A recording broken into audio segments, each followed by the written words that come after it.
হ্যাঁ, উকুন আছে? কত উকুন আছে?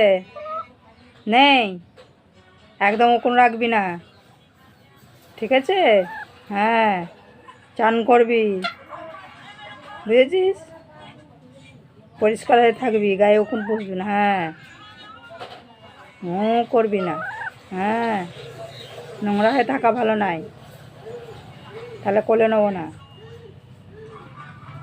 বুঝলি? বল, কথা বল। হ্যাঁ, একদম নোংরা ভালো নয়, পরিষ্কার পরিচ্ছন্ন থাকবি, তবে তো লোকে আদর করবে, ঠিক তো? বল, কথা বল। পরিষ্কার হয়ে থাকবি তো? হ্যাঁ, ঠিক আছে। একদম পরিষ্কার হয়ে থাকবি, নোংরা হবে না, ঠিক আছে?